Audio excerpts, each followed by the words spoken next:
Doctor Mohammad ইউনূসের কণ্ঠে বরাবরই ঐক্যের সুর শোনা গেলেও ক্রমাগত নানা বিষয়ে তিক্ততা বাড়ছে রাজনৈতিক দলগুলোর মধ্যে। এমনকি যাদের ওপর গোটা জাতির প্রত্যাশা ছিল, সেই শিক্ষার্থীরাও একটি রাজনৈতিক দল গঠনের শুরুতেই নিজেদের মধ্যে বিভক্তির ছাপ রেখে যাচ্ছে স্পষ্টভাবে। এর মধ্যে রয়েছে জাতীয় নির্বাচন, স্থানীয় নির্বাচন আগে না পরে, এ নিয়ে নানা তর্ক বিতর্ক। এরই মধ্যে সমাধানের পথ খুঁজছে বাংলাদেশ। এখন প্রকাশ্যের আজকের বিষয় দিয়েছি সংশয় অতিথি হয়েছেন তাহসিন রিয়াজ, সহ মুখপাত্র জাতীয় নাগরিক কমিটি মোহাম্মদ আবুল কালাম আজাদ, প্রধান উপদেষ্টার উপ প্রেস সচিব, সঙ্গে আরও আছেন এমজি মাসুম রাসেল, সহসভাপতি বাংলাদেশ জাতীয়তাবাদী স্বেচ্ছাসেবক দল কেন্দ্রীয় কমিটি। আপনাদের তিনজনকে স্বাগত জানাচ্ছি আমাদের অনুষ্ঠানে। আমি শুরুতেই তাহসিন রিয়াজ, আপনার কাছে জানতে চাই যে শীর্ষস্থানীয় একটি জাতীয় দৈনিকে আজকে অনলাইন ভার্সন আমরা দেখেছি যে আপনাদের নতুন দলের 6টি পদের বিষয়ে এক ধরনের সমঝোতা হয়েছে, যদিও কিছুক্ষণ পরে আবার সেই খবরটি অন্যরা কোট করলেও পত্রিকাতে আসলে সেভাবে পাওয়া যায়নি। এই দল গঠনের ব্যাপারে যেটি আসলে তিক্ততা আপনাদের নিজেদের ভেতরেই আসলে চলছে, এই মানে তথ্যটি সঠিক কিনা বা রাজনৈতিক দল ঘোষণার ব্যাপারে যদি একটু পরিষ্কার করেন। আচ্ছা, ধন্যবাদ। এখন টিভি থেকে যারা আমাদেরকে দেখছেন, আমাদের সহ আলোচক যারা আছেন, বিজ্ঞ আলোচক যারা আছেন, তাদেরকেও ধন্যবাদ। আপনি যে প্রশ্নটি করেছেন, প্রথম আলোর যে কোটটি আপনি করেছেন, সেটি আমাদেরও দৃষ্টিগোচর হয়েছে। আমরাও দেখেছি প্রথম আলোতে এ ধরনের একটি 6টি পদ নিয়ে সেটার ভাগাভাগি বা সেটা নিয়ে যে নেগোসিয়েশনের যে কথাটা তারা বলেছে, আমি আসলে সত্যিকার অর্থে আমি নিজেও জানি না যে তারা কোথা থেকে কোট করেছে। এটা কমপ্লিটলি ইন্টারনাল একটা ফ্যাক্ট, এবং সেটার সত্য মিথ্যা এই জিনিসগুলো তো আসলে মানে ডিপেন্ডস অন সিচুয়েশন। এটা আসলে ওনারা বললেই এটা হয়ে যাবে, ব্যাপারটা এমন না। তারা কোট করেছেন, বলেছেন যে মানে তিনজনের সঙ্গে কথা বলে তারা নিশ্চিত হয়েছেন এরকম। এটা তারা তাদের মতন করে বলেছেন। নিউজ আসলে কিভাবে তৈরি হয় ব্যাকএন্ডে, আপনারা গণমাধ্যমের সাথে কাজ করেন, এটা আপনারা ভালো জানেন। বাট এ ধরনের কোনো আলোচনা এখন পর্যন্ত মানে আনুষ্ঠানিকতার ভাবে বা বাস্তবিক অর্থে এ ধরনের কোনো আলোচনা নেই। আর তারা আসলে এই নিউজকে যেভাবে করে দেখাতে চেয়েছেন বা যেই অ্যাঙ্গেলে এটাকে দেখিয়েছেন, আমাদের কাছে মনে হয়েছে যে এই নিউজ ইটসেলফ মানে একটা বিভাজনের একটি পদ্ধতি। আচ্ছা, আমরা এটিকে আসলে আমরা এইভাবে করে দেখছি না। তারা যেই পরিসরে এটাকে দেখিয়েছেন যে এটা নিয়ে অনেক আলোচনা সমালোচনা, তাদের ভাষ্যমতে ভেতরকার অনেক যুদ্ধ বিগ্রহ, মন কষাকষি, দর কষাকষির যে বিষয়গুলো তারা আনতে চেয়েছেন। দেখেন, যে কোনো রাজনৈতিক দল যখন ফর্ম হয়, আমরা যদি বলি এখানে অন্যতম রাজনৈতিক দল বিএনপি থেকে একজন রিপ্রেজেন্টেশন করছেন, বা অন্য যে কোনো রাজনৈতিক দল, সেই দল যখন কাউন্সিল করে বা সেই দল যখন তাদের উপরের পদগুলো নিয়ে যখন অভ্যন্তরীণভাবে আলোচনা সমালোচনা করে, এই প্র্যাকটিস তো খুব স্বাভাবিক প্র্যাকটিস। যেখানে আমরা দলের ভেতরে গণতন্ত্রের কথা কিন্তু সবসময় বলি যে দলের ভেতরে গণতন্ত্র থাকতে হবে। তো দলের ভেতরে যদি গণতন্ত্র থাকে, সেই দলের অভ্যন্তরীণ গণতন্ত্র প্র্যাকটিসে কিন্তু কম্পিটিশনও থাকবে, এটাই স্বাভাবিক। এবং সেই কম্পিটিশনটাকে আমরা কিভাবে বলি বা আমরা কি দেখতে চাই, সেটি হচ্ছে সেই কম্পিটিশন হেলদি কম্পিটিশন হবে। আমরা একটা সময়, আপনার মনে থাকবে, একটা সময় কিন্তু আমরা দেখতাম যে ছাত্রলীগের কাউন্সিল, সেই কাউন্সিলের আগে আমরা দেখতাম যে 8 জন 10 জন খুন হতো বিভিন্ন অঞ্চলে। বিভিন্ন ভাইয়ের রাজনীতি যারা করতো, সেই ভাই তত্ত্বের রাজনীতিকে চর্চা করতে গিয়ে তারা একজন আরেকজনকে আঘাত করতো। This are not healthy practice. তো আমরা এগুলোকে অ্যাপ্রিসিয়েট করি না। বাট যেই প্র্যাকটিস গণতান্ত্রিক পদ্ধতিকে হচ্ছে এগিয়ে নেয়, সেই প্র্যাকটিসকে আমরা ওয়েলকাম করি। সেক্রেটারি পদ নিয়ে আলোচনা থাকবে, সমালোচনা থাকবে, সেখানে কেউ তাকে মোর এলিজেবল ভাববে, কেউ লেস এলিজেবল ভাববে, তাদের দুজনের মধ্যে নেগোসিয়েশন হবে। এই নেগোসিয়েশনের ফরম্যাট তো ইজ ভেরি কমন। আপনি ওয়ার্ল্ড ওয়াইড যখন দেখবেন, এটি কিন্তু খুবই কমন একটা প্র্যাকটিস। সো এটাকে আমরা এই আর চোখে এটাকে এত কঠিন শব্দে জর্জরিত করতে চাই না। আমরা এটাকে একটা কঠিন জায়গা থেকে দেখতে চাই না। আলোচনা হচ্ছে, সমালোচনা হচ্ছে, তবে যেভাবে করে একেবারেই মানে রেস্ট্রিক্টেড করে এক জায়গায় হচ্ছে ছোট করে দেখানো হচ্ছে যে এটা নিয়ে বোধহয় অনেক মানে আলোচনা সমালোচনার মধ্যে দিয়ে বোধহয় অনেক গ্যাঞ্জাম যে বা অভ্যন্তরীণ যে সেই লেভেলের গ্যাঞ্জাম এরকম কিছু নেই আর কি। আর যেটি আছে সেটি হচ্ছে হেলদি প্র্যাকটিসটা আছে, আলোচনা সমালোচনা নেগোসিয়েশন, এটি সব দলের রাজনৈতিক কাউন্সিলই থাকে, সেটি থাকবে। আপনার কাছে আসবো আবুল কালাম আজাদ, আপনার কাছে জানতে চাই যে অন্তর্বর্তী সরকারের কাছে মানুষের একেবারে প্রত্যাশার মানে একেবারে প্রধান যদি বলি, আইন শৃঙ্খলা রক্ষার কথা সবসময় আসলে বলা হচ্ছে। অনেক চেষ্টার পরে ডেভিল হান্ট যে কর্মসূচি দেওয়া হলো সেখানে আজ পর্যন্ত বোধহয় 7,500-এর বেশি গ্রেফতার হয়েছে, কিন্তু এর পরেও যে আমরা ডাকাতি, চাঁদাবাজি, হত্যার ঘটনা আসলে দেখছি, আপনার কি মনে হয় যে এত মানুষ গ্রেফতার হবার পরেও আমরা কি আঁচ পাচ্ছি কিনা যে পরিস্থিতির উন্নতি হয়েছে?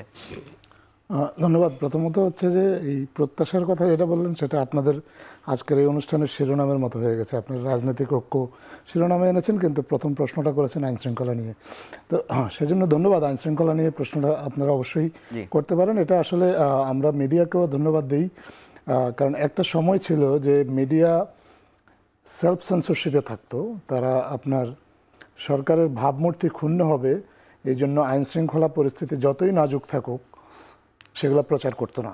তো এখন যেটা হয়েছে যে মিডিয়া তার স্বাধীনতা ভোগ করছে, মানে আমরা সাহস করে প্রশ্ন করতে পারছি, সেটি প্রশ্ন না শুধু, আপনারা সাহস করে রিপোর্টও করতে পারছেন। যে ঘটনাগুলো ঘটছে এই ঘটনাগুলোর কথা আপনারা মিডিয়াতে আনছেন, আনার ফলে যেটা হচ্ছে যে সরকারেরও এগুলোর দিকে, সরকার তো অবশ্যই আইনশৃঙ্খলা পরিস্থিতির উন্নতির জন্য খুব আন্তরিকভাবে কাজ করে যাচ্ছে। সরকারের বেশ কিছু সীমাবদ্ধতা আছে, তারপরেও কিন্তু আন্তরিকভাবে কাজ করে যাচ্ছেন এবং এই কাজের অনেক অনেক ক্ষেত্রে দেখা গেছে বেশ ভালো ফলাফল এসেছে।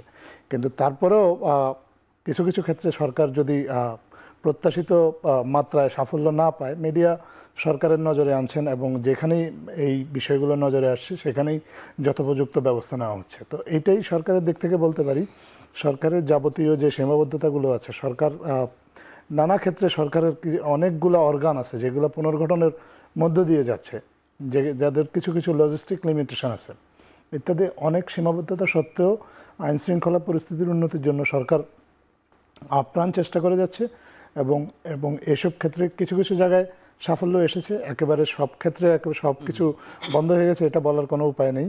কিছু সমস্যা আছে, কিছু ঘটনা আছে, বিচ্ছিন্ন ঘটনা আছে, কিছু কিছু জায়গায় কিছু পেটি ক্রাইম যেটাকে অনেক সময় খুব জটিল করে বা অনেক বড় করে দেখানো হচ্ছে, কিন্তু যত বড় করে দেখানো হচ্ছে বা আসলে হয়তো বা প্রকৃত পরিস্থিতি সেরকম না। কিন্তু তারপরেও সব কিছুর পরেও আমরা আসলে সবাইকে, নাগরিক সমাজ যারা আছে, যারা সামাজিক যোগাযোগ মাধ্যমে এই বিষয়গুলো তুলে নিয়ে আসছেন, বা ইভেন আপনারা মিডিয়া যারা নিয়মিত এগুলো প্রচার করছেন বা সরকারের দৃষ্টি আকর্ষণ করছেন বা সরকারকে খুব চাপে রাখছেন, এই জন্য আপনাদের সবাইকে ধন্যবাদ। এবং সরকার আপনাদের এই সবগুলো বিষয়কে আমলে নিয়ে আইনশৃঙ্খলা পরিস্থিতি উন্নতির জন্য কাজ করে যাচ্ছে। আপনাকে ধন্যবাদ। এমজি রাসেল, আপনার কাছে জানতে চাই যে নির্বাচনের ব্যাপারে, দিনক্ষণের ব্যাপারে তো এক ধরনের তাগাদা বিএনপির পক্ষ থেকে আছে, কিন্তু সংস্কারের প্রসঙ্গে যেমন ন্যূনতম সংস্কারের কথা কিন্তু সবাই বলছিলেন, কিন্তু এই 2-1 দিন থেকে আমরা দেখতে পাচ্ছি যে সংস্কারের কথাটাকে খুবই একটু খারাপভাবে বলা হচ্ছে, যে সংস্কারের পথ দেখাতে আসবেন না বা সংস্কার আমাদের দরকার নেই। মানে হঠাৎ করে সরে আসার কি কারণ? আপনারা কি কোনো সংস্কারই চান না কিনা? ধন্যবাদ এখন টিভিকে এবং আমার সহ আলোচকবৃন্দকে। আমি আমার সংগঠন জাতীয়তাবাদী স্বেচ্ছাসেবক দল কেন্দ্রীয় কমিটির পক্ষ থেকে আমার এবং আমাদের নেত্রী, দেশনেত্রী বেগম খালেদা জিয়া, আমাদের ভারপ্রাপ্ত চেয়ারম্যান তারেক রহমানের পক্ষ থেকে সকলকে ধন্যবাদ জানাচ্ছি। আসলে সংস্কার অবশ্যই প্রয়োজন। একটি দেশে যখন এমন একটা অভ্যুত্থানের পরে আপনার যখন আবার নতুন করে একটি সরকার এসেছে, সেখানে কিছু সংস্কারের প্রয়োজন আছে। সেটা আমরা বিরোধিতা করছি না বিএনপি থেকে, আমাদের চেয়ারপারসন, ভারপ্রাপ্ত চেয়ারপারসন তারেক রহমানের পক্ষ থেকেও সেটা নেই। তবে সংস্কার যদি আপনার সংস্কার করতে করতে একটা লিমিটেশন সময় থাকে নির্বাচনের, সেই নির্বাচন যেমন দেশের সাধারণ জনগণ আশা করছে যে একটা মোটামুটি সংস্কার হয়ে জাতীয় নির্বাচনটা প্রয়োজন এবং অবশ্যই কিছু সংস্কার হোক। এখন আপনি সংস্কার করে বলতে বলতে যদি আপনি সময় পার করতে থাকেন, আর যদি এই সময়টার মধ্যে দেশে বিভিন্ন ধরনের বিশৃঙ্খলা সৃষ্টি হয়, সেটা আমি মনে করি আমাদের যে আন্দোলনের যে একটা ফসল, যে এই সরকার, এটা আমাদের সকলের জন্যই রাস্তাটা ব্যাহত হবে। সেই জন্য একটি নির্বাচনের মাধ্যমে একটি সরকার জনগণের ভোটে ক্ষমতায় আসবে, সেটা যে দলই হোক, তখন সেই দল ক্ষমতায় এসে সংসদে বসে যত সংস্কার আছে দেশের জনগণের স্বার্থে সেই সংস্কার করবে। কিন্তু আমি একটু স্পষ্টভাবে জানতে চাই যে সংস্কার না চাওয়ার ব্যাপারে জোরালো দাবি কিন্তু উঠছে।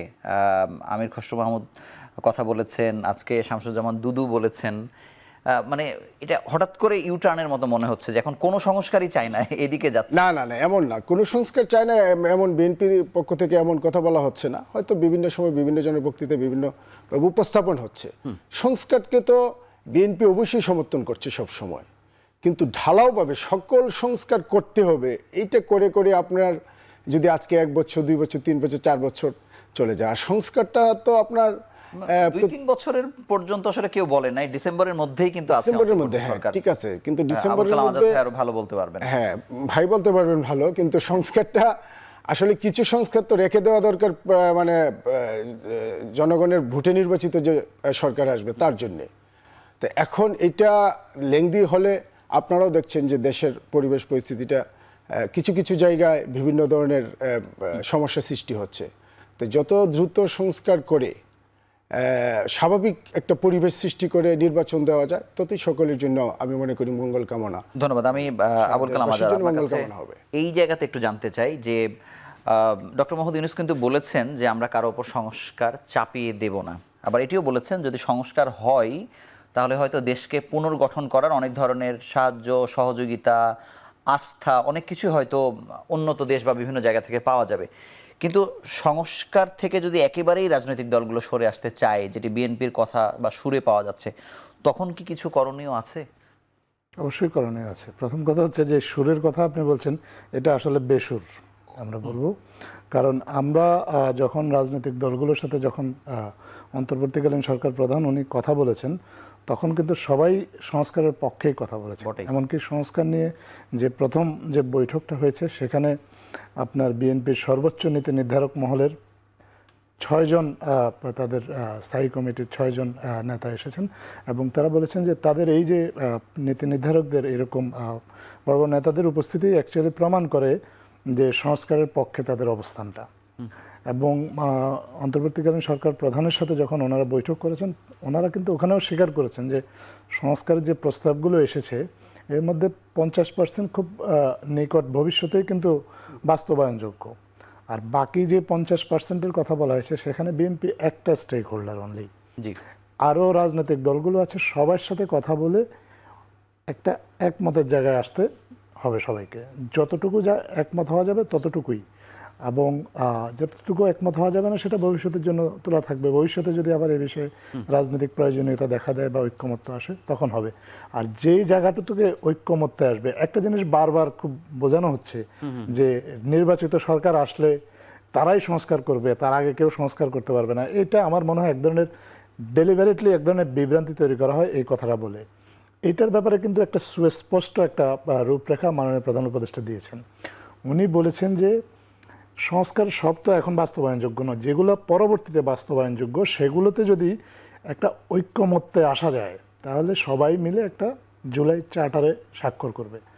এই স্বাক্ষর করার পরে যারাই নির্বাচিত হোক তারা এই স্বাক্ষর করা এই চার্টারটা বাস্তবায়নের দায়িত্ব নেবে, কারণ চার্টারটা তখন হয়ে যাবে জনগণের কাছে তাদের রাজনৈতিক অঙ্গীকার, এবং এই অঙ্গীকারের উপর ভিত্তি করেই কিন্তু পরবর্তীতে আমাদের বাংলাদেশের রাজনীতিটা আবর্তিত হবে। সো পরবর্তী নির্বাচিত সরকার এসে সংস্কার বাস্তবায়ন করবে, এটা তো অলরেডি বলাই হয়েছে। সো এইটাকে আকাঙ্ক্ষা ধরে যে এখন কোনো কিছু করা যাবে না, যা কিছু করার পরেই করতে হবে, এইটা মনে হয় এক ধরনের বিভ্রান্তি তৈরি করা হচ্ছে যাতে করে এই সংস্কার প্রক্রিয়াটাকে কোনোভাবে বিঘ্ন ঘটানো যায়। এটা সবাই না, কারো কারো এটা নিজেদের বোঝার ভুলের কারণেও এটা হতে পারে। হয়তোবা তারা সরকারের পক্ষ থেকে বা তারা ভালো মতে বা তাদের দলীয় নেতারাও তাদেরকে ঠিকভাবে ব্রিফ করতে পারেননি যে সংস্কার যে প্রস্তাবগুলো উপস্থাপন করা হয়েছে সেগুলো আসলে কি। এই প্রসেসটা সম্পর্কে যদি তাদের সম্যক ধারণা থাকে তাহলে আমার আসলে মনে হয় যে এটা নিয়ে খুব বিভ্রান্তির, মানে আপনি কি এটা বলতে চাচ্ছেন যে কেউ বা কোনো রাজনৈতিক দল যদি সংস্কার নাও চায়, এই সংস্কারের বাইরে যাওয়ার সুযোগ আসলে নাই যেটি সরকার চায়? মানে কোনো একটা নির্দিষ্ট রাজনৈতিক দলকে নিয়ে কিন্তু সংস্কার প্রক্রিয়াটা এগোচ্ছে না। জি, সংস্কার প্রক্রিয়াটা এগোচ্ছে সবাইকে নিয়ে। বটেই। তো সবাইকে নিয়ে যখন এগোতে হবে তখন সবাই মিলে যেই জায়গাটাতে একমত হবে। কোনো কিছু কিছু বিষয় আছে যে একটা রাজনৈতিক দল একমত আর একটা রাজনৈতিক দল একমত না। তো সেই বিষয়গুলোকে পাশ কাটিয়ে বা সেইগুলোকে এক পাশে সরিয়ে রেখে যেই বিষয়গুলোতে সবগুলা রাজনৈতিক দল একমত কিছু কিছু বিষয় তো অলরেডি জেনারেল একটা কনসেনসাস তৈরি হয়ে হয়ে আছে। গেছে। যেমন আপনার প্রধানমন্ত্রী 2বারের বেশি ক্ষমতায় থাকবেন না, রাষ্ট্রপতি এবং প্রধানমন্ত্রীর মধ্যে আপনার ভারসাম্য তৈরি করা, ক্ষমতার ইভেন ভারসাম্য। দ্বিকক্ষ বিশিষ্ট নির্বাচন, স্থানীয় সরকার যে নির্বাচনটা হবে সেই নির্বাচনটা অরাজনৈতিক হওয়া, নির্বাচনে ইভিএম এর ব্যবহার না করে ব্যালটের ব্যবহার করা, এগুলো কিন্তু নির্বাচক কেন্দ্রিক। তারপরে নির্বাচনে কালো টাকার দৌরাত্ম্য কমিয়ে আনা, এগুলো কিন্তু খুব মৌলিক কিছু দিক। এই বিষয়গুলোতে তো একমত হয়েই আছে। তো এইটা নিয়ে ঐক্যমত্যে পৌঁছানোর জন্য খুব দীর্ঘ সময় অপেক্ষা করতে হবে না, এটা একটা প্রসেসের মধ্যে দিয়ে অল্প কিছু দিনের মধ্যেই বা এটা হয়তো বা বাস্তবায়নের জন্য উপযুক্ত করে সবার সামনে উপস্থাপন করা সম্ভব হবে। তো এই মৌলিক বিষয়গুলোতে যদি ঐক্যমতে পৌঁছানো যায়, এটাতে ঐক্যমতে পৌঁছানোর জন্য বিরাট কোনো ঝগড়াঝাটিরও কোনো প্রয়োজন হবে না। রাজনৈতিক দলগুলো খুব সহজে এটা নিয়ে এক ধরনের চার্টারে সই করতে পারবে। আর কিছু কিছু বিষয় আছে, আপনি সংবিধানে বহুত্ববাদ চান কি চান না, এরকম আরও অনেক বিষয় আছে, সংবিধানের মৌলিক নীতিগুলো কী হবে ইত্যাদি আরও অনেক বিষয় আছে যেগুলোতে হয়তো সব রাজনৈতিক দল একমত না। যেগুলোতে একমত হবে না সেগুলো পরবর্তী সময়ের জন্য তুলে রাখা হবে, কিন্তু যেগুলোতে একমত, যেখানে একমত হওয়ার সুযোগ আছে, সেই সুযোগটা কেন আপনারা সবাই হাতছাড়া করবে? এই পরিবর্তনটা কিন্তু সবাই চায়, মানুষ কিন্তু পরিবর্তনের পক্ষে এক ধরনের ভার্ডিক্ট দিয়ে দিয়েছে। 5ই আগস্ট আমাদের আগের সরকারকে উত্থানের মধ্য দিয়েই কিন্তু মানুষ একটা জিনিস সবাইকে জানিয়ে দিয়েছে যে আগে যে রাজনৈতিক সংস্কৃতিটা ছিল, যে রাজনৈতিক বন্দোবস্ত ছিল, এটা চলবে না। কারণ এটাতে মানুষের ভোটাধিকার কেড়ে নেওয়ার অনেক সুযোগ আছে, মানুষের অধিকারকে কেড়ে নেওয়ার সুযোগ আছে। এখন এমন একটা বন্দোবস্ত তৈরি করতে হবে যার ফলে মানুষের অধিকারটা প্রতিষ্ঠিত হবে, কেউ চাইলেই ইলেকশনটাকে ম্যানিপুলেট করতে পারবে না। নির্বাচনে রাজনীতিটা ব্যবসায়ীদের হাতে চলে যাবে না, রাজনীতিবিদদের হাতে থাকবে। সত্যিকারের যারা জনপ্রতিনিধি তারা নির্বাচিত হবেন। সবচেয়ে বড় জিনিস হচ্ছে ভোটাররা যাকে পছন্দ করেন তার হাতেই দেশের দায়িত্ব দেবে। মানে বিষয়টা অনেকটা এমন যে রাজনৈতিক দলগুলো সাবকনসিয়াসলি হয়তো বলছেন যে আমরা সংস্কার চাই না, তাড়াতাড়ি নির্বাচন চাই, কিন্তু এর মধ্যেও তারা অনেক সংস্কারের মধ্যে দিয়ে আসলে যাচ্ছেন। সাবকনসিয়াসলি বলছেন না, রাজনৈতিক দলগত নিজস্ব কিছু লক্ষ্য এবং নিজস্ব কিছু রাজনৈতিক এজেন্ডা আছে, তো তারা তাদের লক্ষ্যটাকে সামনে রেখেই তারা কথা বলছেন। কারণ কেউ হয়তো দ্রুত নির্বাচন চান, কারণ তারা মনে করেন যে দ্রুত নির্বাচন হলে তাদের জয়ী হওয়ার সম্ভাবনা বেশি। আবার কেউ হয়তো চান যে আরও কিছু সময় পেলে তারা হয়তো দল গুছিয়ে জনগণের কাছে যেতে পারবেন। এটা তাদের নিজস্ব চাওয়া পাওয়া। একটা গণতান্ত্রিক সমাজে এই চাওয়া পাওয়াটা কিন্তু অন্যায় বা বাড়াবাড়ি কিছু না, এটা সবাই চাইবে, এটাই স্বাভাবিক। কিন্তু এইটার মধ্য দিয়েও কিছু কিছু মৌলিক বিষয় আছে যেগুলোতে একমত হওয়া সম্ভব, এবং সেটা যদি হওয়া যায় তাহলেও যে রাজনৈতিক পরিবর্তনের যে আকাঙ্ক্ষাটা, সেই আকাঙ্ক্ষাটা বাস্তবায়ন করা সম্ভব, এবং তাতে করে মানুষ উপকৃত হবে, দেশের রাজনৈতিক সংস্কৃতিটা পরিবর্তিত হবে, এবং এই যে সাংবাৎসরিক একটা রাজনৈতিক কি বলবো সংকট আমাদের দেশে তৈরি হয়, যার ফলে একটা সময় গিয়ে এই সংকটটা সংঘাতের রূপ নেয়, সেটা হয়তো পরিহার করা সম্ভব হবে। আপনাকে অসংখ্য ধন্যবাদ। তাহসিন রিয়াজ, আপনার কাছে জানতে চাই যে আপনাদের দলের ম্যানিফেস্টো নিয়ে নানা ধরনের কথা হচ্ছে, এটি মধ্যম পন্থা হবে না বাম পন্থা, এরকম নানান রকম আলোচনা আছে। এই বিষয়ে আপনার কাছে একটু পরিষ্কার ব্যাখ্যা চাই। ওকে, ধন্যবাদ। দেখেন, মানে গণতন্ত্রের মানে চমৎকার একটা উদাহরণ হচ্ছে আপনি জনগণের জন্য রাজনীতি করবেন, আর এই রাজনীতি করার জন্য সবচেয়ে গুরুত্বপূর্ণ বিষয় হচ্ছে যে আপনি আপনার জনগণের সাইকোলজিটা আন্ডারস্ট্যান্ড ক্যাপাসিটিটা আপনার থাকতে হবে। ওই আন্ডারস্ট্যান্ডিং ক্যাপাসিটিটা হচ্ছে আপনার রাজনীতি, আপনার রাজনৈতিক এজেন্ডা। আপনার জনগণের ভাবধারা, আপনার জনগণের প্র্যাকটিস, তাদের যে রিচুয়াল, তাদের যে চলাফেরা উঠা বসা, এই সার্বিক যে মনন, ওই মননে আপনার বসবাস করাটা জরুরি। তো জাতীয় নাগরিক কমিটি কিন্তু ডে ফার্স্ট থেকেই একেবারে প্রথম দিন থেকেই একটা কথা বলেছে যে আমরা সেন্ট্রিস্ট রাজনীতি করতে চাই। দ্যাট মিন্স এটা লেফটও না রাইটও না, একেবারে মাঝখানে। দেখেন আমাদের, আপনি রাষ্ট্রের দিকে তাকিয়ে দেখেন যে এই রাষ্ট্রের মানুষ কিন্তু প্রচণ্ড রকম উদার, এই রাষ্ট্রের মানুষ কিন্তু প্রচণ্ড রকম পরমোচ্ছহিষ্ণু, এবং রাষ্ট্রের সাধারণ মানুষদের যে সাইকোলজি, সাধারণ মানুষের যে ভাবনা, এই ভাবনা কিন্তু মানে এক্সট্রিমিস্টদের ভাবনা না, লেফট এক্সট্রিমিস্টদের ভাবনা থেকেও তারা বিলং করে না, আবার একদম রাইট এক্সট্রিমিস্টদের ভাবনা থেকেও তারা বিলং করে না। তো যেখানে জনগণের মনন বা জনগণের ভাবনা হচ্ছে মধ্যমপন্থা বা মধ্যমপন্থী, সেখানে জাতীয় নাগরিক কমিটি না, অন্য যে কোনো দল, নতুন দল যখন আসবে, তারা যখনই কোনো একটা বায়াস ফরম্যাটে বা কোনো একটা বাইনারিতে পড়ে যাবে, সে কিন্তু আসলে তার কার্যক্রম এগিয়ে নিতে পারবে। এটা আমরা দেখেছি। মানে আমি সমালোচনার জন্য বলছি না, আমি যদি লেফট রাজনীতির দিকে তাকাই, বাংলাদেশের ইতিহাসে আমরা লেফট রাজনীতি, আমরা তো একেবারে কেবল শুরু করেছি রাজনীতির পথ, মানে আপনার বাগানে পথ চলা। তো আমরা কিন্তু ইতিহাস থেকে এটা জানতে পারি যে আসলে লেফট রাজনীতির ভাগ্যটা কেমন ছিল, তাদের সাকসেস রেটটা, রেশিওটা কেমন। আবার যখন দেখবো যে আমরা খুব রাইটিস্ট এক্সট্রিম রাইটিস্টদের যখন আমরা চলাফেরা দেখবো, সেখানেরও কিন্তু ডাটাগুলা বা সেখানকার ফলাফলগুলোও কিন্তু আমাদের কাছে আছে। তো দেখেন, এটা খুব পরিষ্কার, বাংলাদেশের যদি নতুন দল যদি আসে, এই গণঅভ্যুত্থানের স্পিরিটকে ধারণ করা যদি কোনো দল আসে, আপনাকে আগে বুঝতে হবে যে গণতন্ত্রের কথাটা যেমন আমরা বলছি, গণঅভ্যুত্থান যেটা হয়ে গেছে, এই গণঅভ্যুত্থান কি আসলে কোনো মানে আলাদা কোনো যে ফিলোসফি বা আইডিওলজিক্যাল কোনো পার্টির ইনফ্লুয়েন্সে হয়েছে কিনা? It's not. তো সাধারণ মানুষ কিন্তু একেবারে সাধারণভাবে এখানে নেমে এসেছে। তার মানে যখন সাধারণ মানুষ খুব সাধারণভাবে চলাফেরা করে, কোনো জায়গায় বায়াস থাকে না, তার মানে আমরা ধরে নিতেই পারি যে তাদের সাইকোলজি সেন্ট্রিস্ট বা মধ্যমপন্থী, তারা চিন্তাভাবনাতে বিশ্বাসী। তো জাতীয় নাগরিক কমিটির রাজনৈতিক এজেন্ডা ডেফিনেটলি এটা মধ্যমপন্থা কেন্দ্রিকই হবে। সাধারণ মানুষের চলাফেরার ভাবধারার, তাদের ধর্ম পালনের, তাদের ব্যক্তিগত পারিবারিক কার্যক্রম পালনের, ভিন্ন ধর্মের কার্যক্রম পালনের ক্ষেত্রে আমরা অনেক বেশি উদার হতে চাই।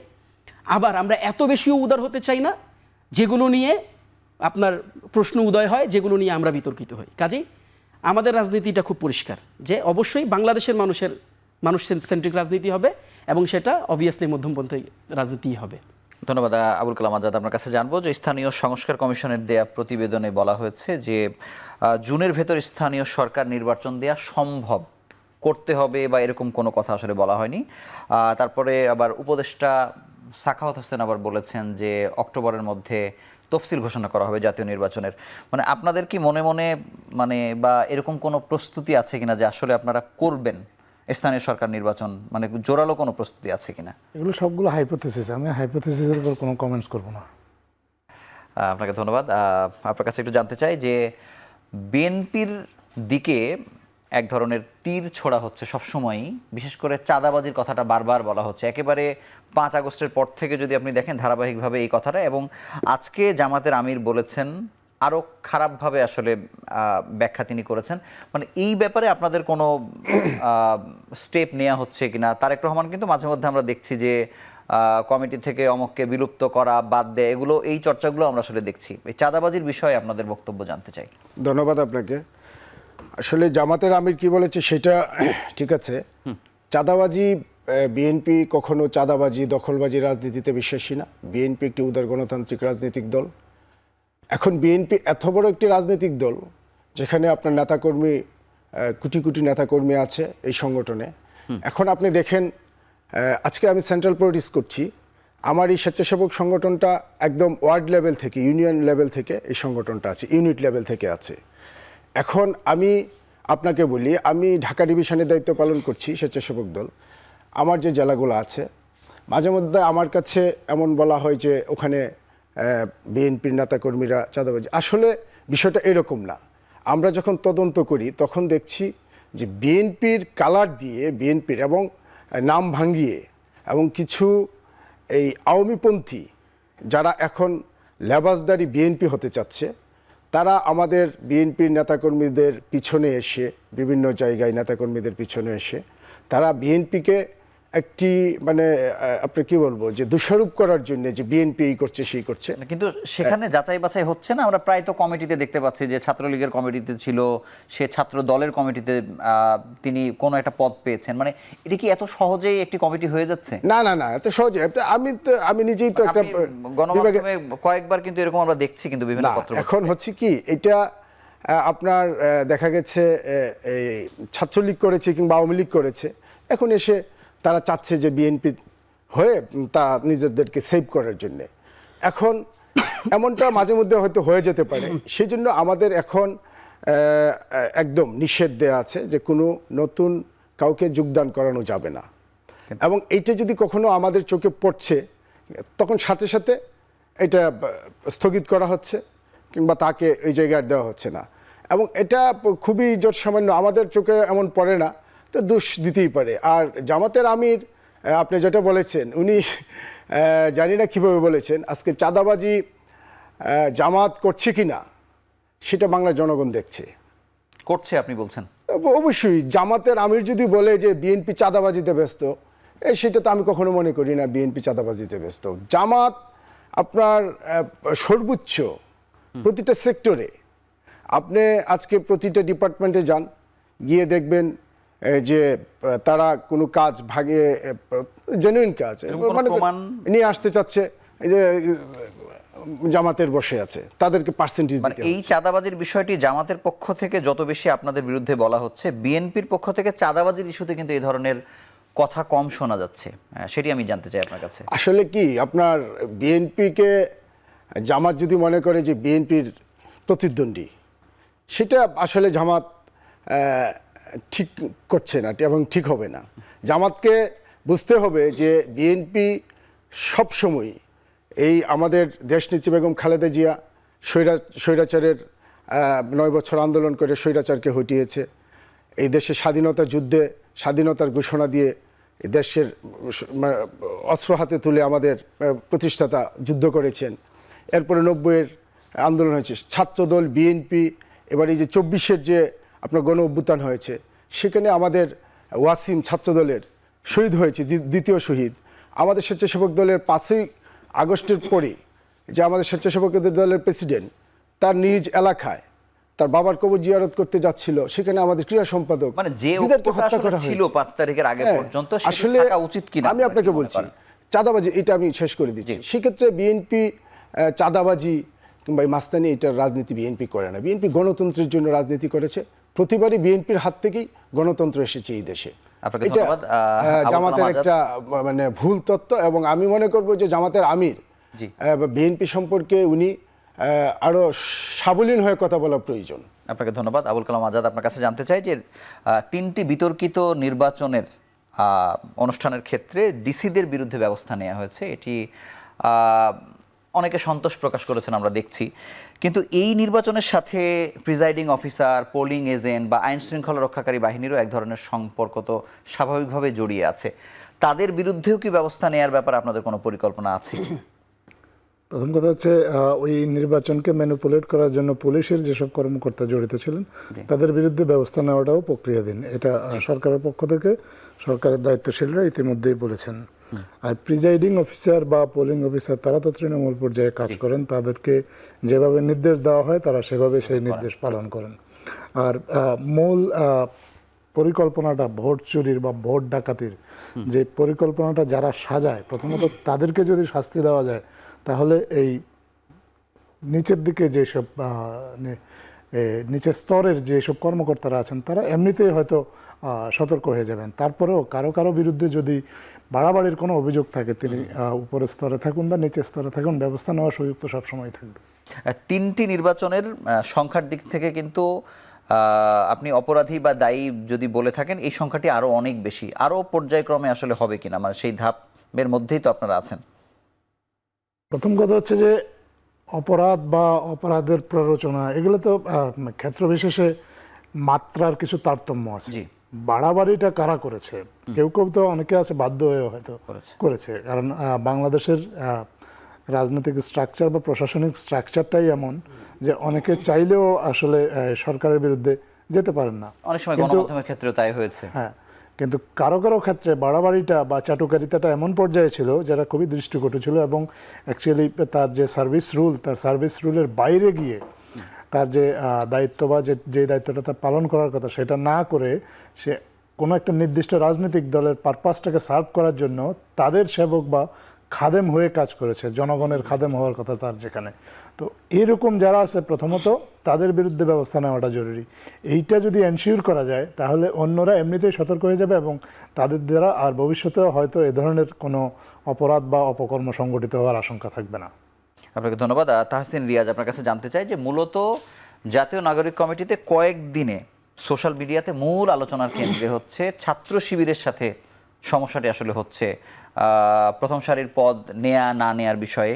আবার এমনও শোনা যাচ্ছে বিভিন্ন সূত্র থেকে যে তাদের মনোভূত না হলে তারা জাতীয় নাগরিক কমিটি থেকে বের হয়েও যেতে পারেন। মানে এরকম সত্যতা আছে কিনা, বা যদি তারা বের হয়ে যান আসলে এই সংকটটা সবার জন্য কত বড় হবে সেটিও আপনারা বিবেচনায় আনছেন কিনা? আচ্ছা, এখানে আমরা একটু যদি পেছনের দিকে তাকাই, যখন জাতীয় নাগরিক কমিটি ফর্ম হয়েছে আপনারা দেখেছেন যে আমরা প্রথমে কিন্তু 55 জনকে নিয়ে যাত্রা শুরু করেছিলাম। তো এই যাত্রার পর কিন্তু দ্বিতীয় ধাপে আমরা প্রথমে বলেছি যে আমরা কিন্তু আসলেই বাস্তবিক অর্থেই জাতীয় নাগরিক কমিটি কখনোই চাইনি যে এখানে ওই বাইনারিগুলো থাকুক, মানে আপনার লেফট, রাইট অ্যান্ড আদার্স, যে বাইনারিগুলোতে আমরা বিভাজন তৈরি করেছি এত বছর ধরে স্বাধীনতার পর থেকে যেই শব্দগুলো দিয়ে হচ্ছে আমরা ট্যাগিংয়ের রাজনীতি করেছি, কাউকে আইসোলেটেড করেছি বা একদম আলাদা করে দেওয়ার মাধ্যমে মানে তার উপর জুলুম নির্যাতনের যে লেজিটিমেসি ওইটাকে আনা হয়েছে, প্রুভেন হিসাবে নিয়ে আসা হয়েছে। তা সেইখান থেকে কিন্তু বেরিয়ে এসে আপনারা হয়তো সবাই জেনেছেন, দেখেছেন, সেখানে কেন্দ্রীয় কমিটিতে ছাত্র শিবিরের ঢাকা বিশ্ববিদ্যালয় শাখার 2 জন সভাপতি, এক্স প্রেসিডেন্ট, তারা জামাতের রাজনীতির সাথে যায়নি, তারা এখানে এসে যুক্ত হয়েছেন। এবং আরও বিভিন্ন পর্যায়ের শিবিরের বিভিন্ন স্তরের নেতাকর্মীরা তারা কিন্তু জাতীয় নাগরিক কমিটিতে এসে যুক্ত হয়েছেন এবং তারা তাদের কার্যক্রমগুলো খুব সাবলীলভাবেই কিন্তু পরিচালনা করেছেন। এখন যেটি আমি বলেছি যে দেখেন, মানে গণমাধ্যমে যেটি আসে সেটি কিন্তু একটু রূঢ়ভাবে, একটু বাস্তবতার বাহিরে থেকে একটু ভিন্নভাবে উপস্থাপিত হয়েই আসে। তো পার্টির অভ্যন্তরে কিন্তু পদে কে বসবে না বসবে এটি নিয়ে কিন্তু আলোচনা সমালোচনাটা আমি বারবার বলছি যে এই মানে আমরা এটাকে হেলদি একটি প্র্যাকটিসে দেখি। তো এই আলোচনা সমালোচনা থাকবে বলেই তো গণতন্ত্র, অভ্যন্তরীণ গণতন্ত্র। এখন তাদের নিয়ে এই ধরনের আলোচনা সমালোচনার সত্যতা আমি এই ব্যাপারে আসলে আমার এক্স্যাক্ট কোনো মন্তব্য নেই, এটা আমাদের অভ্যন্তরীণ বিষয়। তবে একটি বাস্তবতা আমি আপনাকে বলি, যদি এটি থেকেও থাকে, এটি সত্যিকার অর্থেই এটি কিন্তু খুব হেলদিভাবেই আছে। তারা পর্যায়ক্রমে বসছেন বিভিন্ন, এখানে কিন্তু দেখেন আরেকটি খুব গুরুত্বপূর্ণ বিষয় যেটি মেনশন হওয়া দরকার, এটি আলোচনায় আসছে না কেন যেন। মানে কেন যেন আমার কাছে মনে হচ্ছে যে গণমাধ্যম আলাদা করে শিবিরকে কেন্দ্র করে হচ্ছে নিউজগুলোকে তারা মানে দিচ্ছেন, প্রকাশ করছেন। কিন্তু আপনি খেয়াল করে দেখেন যে জাতীয় নাগরিক কমিটিতে কিন্তু হেফাজত ইসলাম থেকে কিন্তু একটা বড় রিপ্রেজেন্টেশন আছে। এখন হেফাজতে ইসলাম থেকে থাকা মানে কিন্তু হেফাজতে সে পোস্ট হোল্ড করছে, এখানেও আছে, ব্যাপারটা এমন নয়। বাট তাদের রাজনীতিতে বিশ্বাসী এরকম লোকজন আছেন আরো অনেক দল। আমরা যদি বলি মানে জামাত ইসলামের বাইরেও কিন্তু আরো অনেক ইসলামী সংগঠন আছে, সে তাদের রিপ্রেজেন্টেশনেও আছেন। এবং এখানে আমরা দেখেছি যে গণ অধিকার পরিষদের পূর্বের যে নূর ভাইদের যে দলটা ছিল তাদের থেকে যারা পরে বেরিয়ে এসেছেন তারা এখানে আছেন। তো এখানে কিন্তু পক্ষ একটি না, মানে ব্যাপারটা কেমন যেন আমার কাছে মনে হচ্ছে গণমাধ্যম নাগরিক কমিটি এবং ছাত্র শিবিরকে মুখোমুখি করে দেওয়ার মাধ্যমে এখান থেকে ভিন্ন একটি ক্যাশের চিন্তা করছেন, যেটিকে আমি মানে খুব নিন্দাসূচকভাবেই আমি আসলে এটাকে বলতে চাই, দেখতে চাই। আমি ইভেন আপনার মাধ্যমে, আপনার এই প্রতিষ্ঠানের মাধ্যমে, চ্যানেলের মাধ্যমে অনুরোধ করতে চাই যে আপনারা এই ধরনের বিভাজন করেন না, মানে এ ধরনের বিভাজন আসলে নাই। তো এখন আমি যদি আপনাকে প্রশ্ন করি তাহলে হেফাজতের পক্ষ থেকে যারা তারাও তো রাজনীতিতে বড় একটি শক্তি বটে। আপনি মাদ্রাসা কমিউনিটিকে যদি বলেন, এটা বিশাল বড় একটা শক্তি না? আমরা 5 আগস্ট দেখেছি, শাপলা দেখেছি। কিন্তু এই যে 5 আগস্টকে কেন্দ্র করে ক্রেডিট দেয়া নেয়ার ইস্যুটাও কিন্তু ওই শিবির বা জাতীয় নাগরিক কমিটিকে কিন্তু মুখোমুখি করা হচ্ছে, বা তেমন তথ্যই আমরা বেশি পাচ্ছি না। এটা এখন আপনাকে বুঝতে হবে যে মানে কে ক্রেডিট ক্লেম করছে। জি, মানে এটি ম্যাটারটা কি? ম্যাটারটা হচ্ছে কেউ যদি এখন আপনাকে ইতিহাস রচিত করার মাধ্যমে আপনাকে বলে যে মানে credit, all credit goes to you, এটা কিন্তু ভিন্ন একটা প্যাটার্ন। আবার যদি আপনি সারাদিন ধরে স্ট্যাটাস দিয়ে বলেন আমি এটা করেছি, আমি সেটা করেছি, এটা আবার আরেকটা প্যাটার্ন। তো এখানে আসলে আলোচনা হচ্ছে কে ক্রেডিট চাচ্ছে। আমি যে জায়গাটাতে ছিলাম একটু ছোট করে বলি, এটা পরিষ্কার হওয়া জরুরি। তো দেখেন এখানে অনেকগুলো পক্ষ আছে, মানে এখানে নেগোসিয়েশনের ম্যাটার কিন্তু শুধুমাত্র ছাত্র শিবির ভার্সেস নাগরিক কমিটি, ব্যাপারটা এরকম না। আর যারা নেগোসিয়েশন করছে এরা কিন্তু বেসিক্যালি শিবিরের স্টেক থেকেই খালি নেগোসিয়েশন করছে, মানে পরিষ্কারভাবে ব্যাপারটা এরকমও না। এই নেগোসিয়েশনটা একটা চলমান পদ্ধতি, এখানে এই বার্গেইন থাকবে, এখানে আলোচনা থাকবে, সমালোচনা থাকবে। এটার একটা বিউটিফুল, একটা সুন্দর যেমন দিক আছে, তেমন এখন যেটা আমরা দেখছি যে গণমাধ্যম এগুলোকে ভিন্নভাবে বিভিন্ন স্টাইলে উপস্থাপনার মাধ্যমে এগুলোকে ভিন্ন খাতে নিয়ে যাচ্ছে, সেটাকে আমরা বলছি, অনুরোধ করছি সেভাবে না হলেই হয়।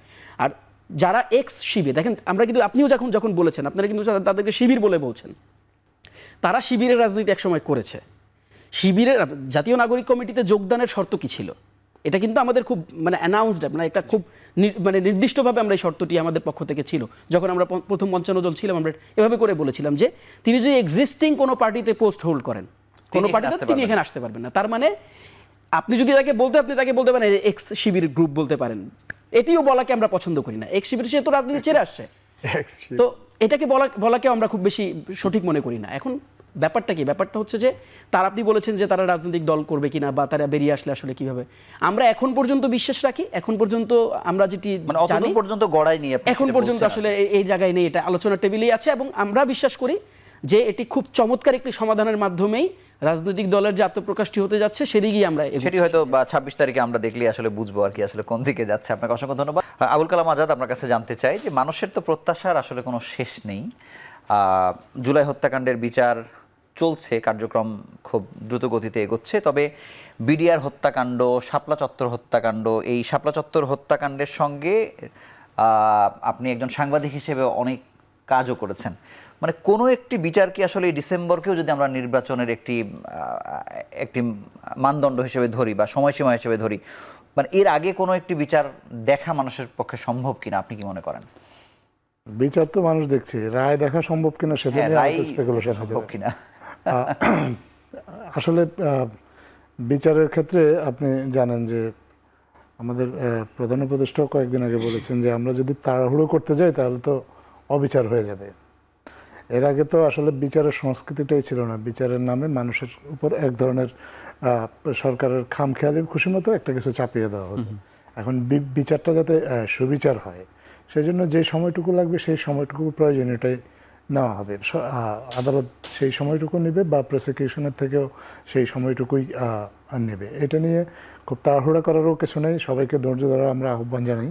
কারণ এতদিন যখন ধৈর্য ধরতে পেরেছেন, আর একটু কিছুদিন ধৈর্য ধরে হলেও অন্তত সুবিচারটা যাতে নিশ্চিত না হয়, কোনো ইনোসেন্ট লোক যেন বিচারে মানে ফেসে না যায়, আবার যারা প্রকৃত দোষী তারাও যাতে কোনোভাবে আইনের ফাঁক গলে বেরিয়ে যেতে না পারে, সেই জন্য বিচারটা খুব সুচিন্তিতভাবে সুন্দরভাবে হওয়া উচিত। সেটার সাথে নির্বাচনটাকে না জড়িয়ে রাখাই ভালো, কারণ বিচার তার আইনি প্রক্রিয়া নিজস্ব গতিতেই হবে। ধন্যবাদ। এমজি রাসেল, আমরা দেখলাম যে লক্ষ্মীপুরে বিএনপির সমাবেশে জামাতের নেতৃবৃন্দ গেছেন, আবার জামাতের একটি সমাবেশে আবার বিএনপির নেতৃবৃন্দ গেছেন। মানে এটি একরকম ইতিবাচক বার্তাও আসলে দিচ্ছে, আবার বিভক্তির নানা ধরনের ছাপ আছে। কিন্তু সব জায়গা থেকে আসলে বলা হচ্ছে যে নির্বাচন হয়ে গেলেও যারাই ক্ষমতায় আসুক সবার মধ্যে ঐক্যটা আরও অনেক দিন পর্যন্ত থাকা উচিত। এই জায়গাতে আপনাদের চিন্তা কি? না, আসলে রাজনীতিটা তো হচ্ছে সকলে মিলে, জি আপনার এবং রাজনীতিতে সৌহার্দ্যপূর্ণ মনোভাবটা থাকা আমি মনে করি সবচেয়ে জরুরি। আর এই আন্দোলনটা তো আপনার এই ফ্যাসিস্ট সরকারকে হটানোর জন্য আন্দোলনটা তো আমরা ছাত্র জনতা সকলে মিলেই করেছি। সেখানে বিএনপি ছিল, জামাত ছিল, ছাত্র ছিল, সাধারণ মানে খেটে খাওয়া মজুর সকল নাগরিকের সেখানে উপস্থিতি ছিল। আজকে আমরা কার বিরুদ্ধে আপনার আন্দোলন করেছি? ফ্যাসিস্টের বিরুদ্ধে। সে চলে গেছে, বিতাড়িত হয়েছে, আলহামদুলিল্লাহ বাংলাদেশের মানুষ খুশি। এখন এই বিএনপির সমাবেশে জামাত এসছে, এটা রাজনীতির জন্য একটা ভালো দিক। আমি মনে করি যে জামাতের এর আগে আপনি একটি কথা বলেছেন যে জামাতের আমির যে কথাটা বলল, তো উনি তো তার প্রমাণ যে আজকে বিএনপি ভালো কাজ করছে বিধায় বিএনপির মঞ্চে জামাতের নেতারা আসছে, এসে সেই মিটিংয়ে অংশগ্রহণ করছে। তো এটা অব্যাহত থাকুক, আমি মনে করি এটা অব্যাহত থাকলে আমাদের দেশের জন্য ভালো হবে।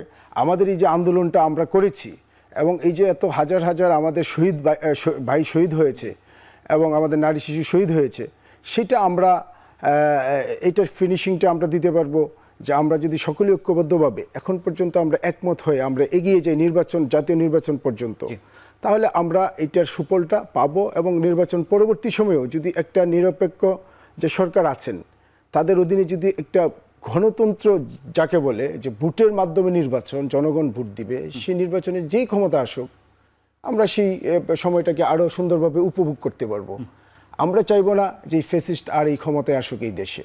সকলের এই চিন্তা ভাবনাটা থাকা প্রয়োজন। আপনাকে ধন্যবাদ তাহসিন রিয়াজ। আমরা একেবারে শেষ পর্যায়ে আপনার কাছে এই ঐক্যবদ্ধতার গল্পই আসলে শুনতে চাই যে আপনাদের নতুন একটি দল হচ্ছে, এটিকে ঘিরে ঈর্ষা বলি, হিংসা বলি, এটি থাকবে। রাজনৈতিক দল হিসেবে নানা রকম প্রতিযোগিতা আছে, তার মধ্য দিয়েও এই ঐক্যবদ্ধ হবার ক্ষেত্রে আপনাদের ভূমিকা আরও কেমন থাকবে বা থাকা উচিত? না, আমরা এই ক্ষেত্রে আমরা অনেক বেশি উদার। আপনি দেখবেন যে আমাদের মানে ক্ষেত্র থেকে বা আমাদের অবস্থান থেকে কিন্তু আমরা সবসময় সবাইকেই মানে অ্যাজ লং অ্যাজ আমাদের কিন্তু কোনো ফাইটিং হিস্ট্রি নাই, যেমনটা বিএনপির সাথে আওয়ামী লীগের সাথে জামাতের একটা লেগেসি আছে না, ধরেন একটা ইতিহাস আছে তাদের ঝগড়াঝাটির। তো আমরা কিন্তু ইভেন্চুয়ালি আসলে চোখের সামনে আমরা যতটুকু আমরা আমাদের ইতিহাস থেকে আমরা জেনেছি, পড়েছি, আমরা কিন্তু এই ধরনের চিন্তা থেকে আমরা বিশ্বাসী না, আমরা এই ধরনের চিন্তাকে লালনও করি না।